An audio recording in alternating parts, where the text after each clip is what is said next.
이어서 환매를 보시겠습니다. 환매, 도로 사는 거, 도로 산다. 도로 산다. 왜 도로 사느냐? 일단 그림을 먼저 보시겠습니다. 갑이라는 친구가 을에게 물건을 팝니다.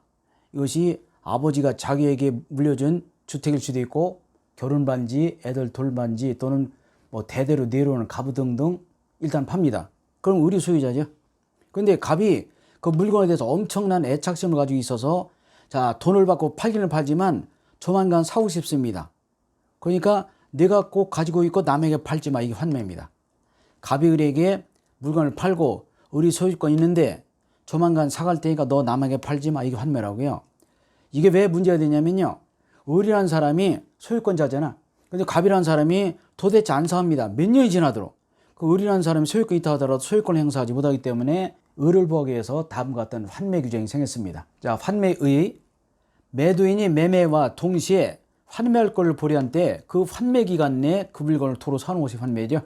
이때 목적물의 과실과 이자는 서로 상계로 봅니다. 예컨대 이게 집이라면 갑을에게 빌라를 팔았습니다. 그럼 을이 빌라를 사용하겠죠. 그런데 갑은 댁을 받았지. 그러면 갑이라는 사람은 이자가 발생되고 을이라는 사람에게는 사용이익이 발생되기 때문에 자, 과실과 즉 사용이익과 대금이자는 상계로 보기 때문에 서로 빚진 게 없습니다. 나중에 사가기만 하면 된 거죠. 그래서 갑이라는 사람이 사가면 되는데 문제는 갑이라는 사람이 약속을 했어도 오랫동안 사가지 않으면 을의 소유권 행사가 제한되기 때문에 빨리 사가라 라는 것이 환매의 주된 취지라고 보시면 되겠어요. 의, 매도인이 매매와 동시에 굉장히 중요합니다. 매도인이 매매와 동시에 반드시 매매 계약과 동시에 아까 뭐 보증금 계약금 같은 것은 동시에 줄 필요 없거든요. 매도인이 매매 계약과 동시에 매수인과 특약으로 환매권을 보류했다면 짧은 기간 내에 빨리 사가야 되고요. 환매권은 도로 살 권리로서 일방적 형성권이고 재산권입니다.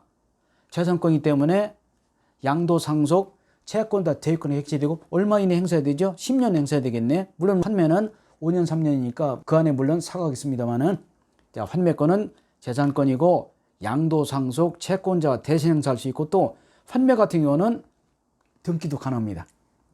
환매의 기능은 돈을 빌리게 해줄 일종의 채권 담보의 기능하고요. 큰 어려움은 없고요. 재산권이다, 형성권이다 보시면 되겠고 요건은 물건에 제한이 없습니다.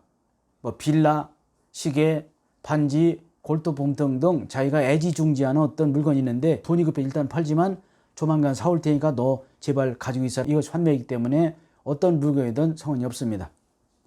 제한이 없고요. 문제는 동시에 된다는 게 중요합니다. 동시에 된다는 동시. 환매 특약은 매매 계약 체결을 할 수 없고 매매 계약 체결과 동시에 그 자리에서 해야 된다는 거. 또 환매는 매매 계약이 종된 계약입니다. 매매 계약이 종된 계약이기 때문에 매매 계약이 무효 취소되면 환매도 역시 무효가 될 수 있고요.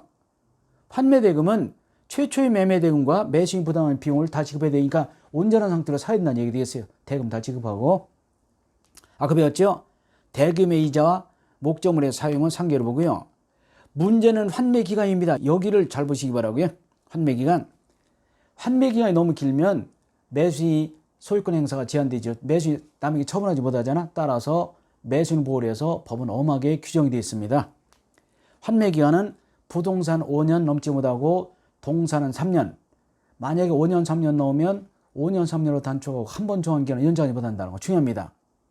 부동산 5년 넘지 못하고 동산은 3년 넘지 못하고 5년, 3년 넘으면 5년, 3년 내로 단축되고 한 번 정한 기간을 연장하지 못한다는 거. 다만 매수인이 아까 을이 넓은 마음을 아량을 베풀어서 여기 있죠. 자, 5년, 3년 연장 주는 경우가 있습니다. 그런 경우는 당사자의 연장한 때는 완전 무효는 아니고 재매매 예로 볼 수 있습니다. 행사 방법은 5년, 3년 내에 물건을 사면 되는 거죠. 5년, 3년 내에 반드시 대금을 제공해야 되고 이게 이제 5년, 3년 내에 대금과 비용을 모두 지급하고 사야 되죠. 그럼 5년, 3년 지나면 환매권 소멸되잖아요. 그래서 5년, 3년 내에 꼭 현실에 대금을 제공하고 사야 된다는 거. 환매권도 재산권은 다 대행사할 수 있죠. 계속 나오네요. 뭐 등기장업권, 뭐 물권장업권 등등 있죠. 환매권은 채권자가 대신 행사할 수 있고요. 어렵지 않고요. 하여간 재산권은 일단 채권자가 대신 행사할 수 있다. 아까 공일분할 정보도 있었잖아요. 예외를 빼고 원칙은 대신 행사할 수 있다.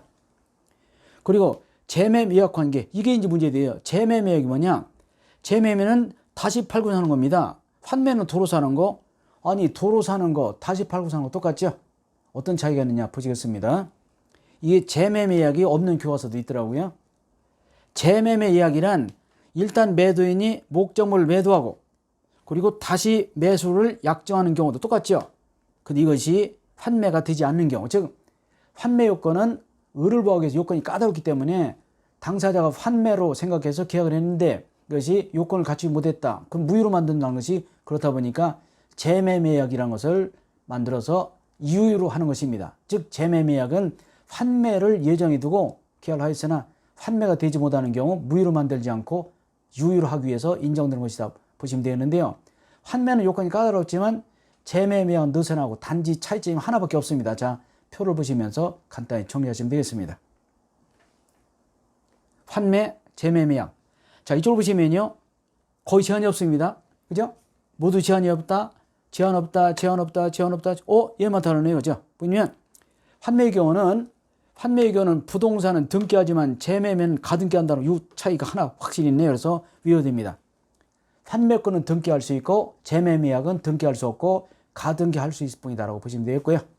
다시 한번 환매는 동산 부동산 제한 없고 매매와 동시에 할 것, 부동산 5년 넘지 못하고 동산 3년 넘지 못하고 5년 3년 넘으면 5년 3년으로 단축하고 한 번 정한 기간을 연장하지 못하고 그런데도 불구하고 매수인 연장이 동의했다 그런 경우는 절대 무효는 아니고 재매매약으로 볼 수 있다는 거.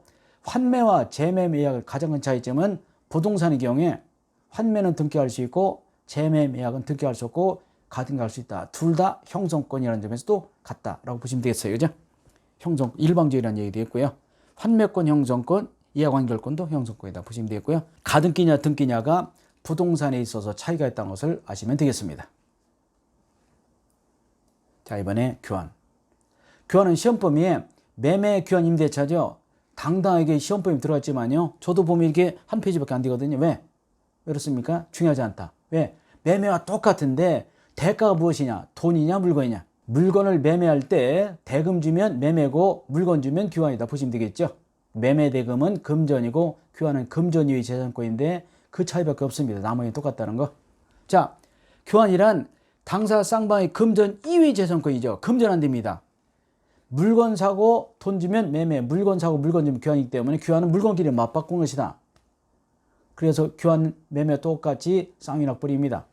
쌍방의 의무가 있고 유상의 낙선 분리수익이다. 특히 교환이 요물아니라는 거 중요하죠. 교환은 낙선계약이라는 거 아주 중요하고요. 자, 교환의 성립은 쌍방의 금전 이외의 재산권을 이전하는 약정이죠. 낙선이니까 금전 이외의 재산권이고요. 자, 환전, 환금이 있습니다. 달러를 바꾼다든지 5만 원짜리를 만 원짜리 이런 거 있죠. 이러한 환전 환금은 교환이 아니라 이름 없는 무명계약이다. 무명계약. 이름 없는 계약. 이름 있는 계약이 전형계약 또는 유명계약이라면 이름 없는 계약이 무명계약 또는 비전형계약인데 여기 있는 환전 같은 것도 무명계약이고요. 우리가 수업하는 교육계약 이런 것도 없습니다. 우리나라 민법에 계약이 모두 15가지가 있어요. 매매, 교환, 임대차 등이 있고 최근에 여행계약이 생겼다고 했습니다. 그래서 매매, 교환, 임대차, 여행계약 등 모두 15가지가 있는데 환전, 즉 환금은 교환이 아니라 이름 없는 무명계약이다라고 보시면 되겠고요. 보증금, 물건끼리 맞바꾸다 보니까 가격이 안 맞습니다. 그래서 싼 가격을 주고 매수한 자가 비싼 물건을 바꿀 때 돈을 얹어주는 것을 뭘 한다고? 보증금. 에어컨이 200만 원이고 냉장고가 190이라면 냉장고 주인이 10만 원 얹어주는 것을 말해요. 교환의 경우에 물건 시세가 안 맞을 때 얹어준 돈이 보증금이다 보니까 보증금 금전이겠죠. 따라서 보증금에 대해서는 매매 대금에 관한 규정은 중요하고요. 우리 금전 세 다 나오네요. 예전에 배웠죠. 전세금이 금전이고 매매 대금이 금전이고 여기 나와 있는 자 교환의 보증금이 금전이네요. 나머지는 금전기타 유가물, 금전기타의 대체물입니다. 아까 보증금 나왔었죠. 금전기타 유가물, 다음 배우는 임대료 같은 것은 금전기타 대체물 등등이다. 자, 금전인 것은 크게 세 가지다. 전세권의 전세금, 매매 대금, 교환의 보증금이 금전이다라고 보시면 되겠고요. 그리고 효력은 교환 역시 유상계약이므로 매매에 관한 규정은 중요합니다. 자, 매매와 교환은 똑같지만 대가가 무엇이냐? 대금이 금전이면 매매고 금전 이외의 재산권이면 교환이다라고 보시면 되겠네요. 자, 다음에는 임대차를 보도록 하겠습니다.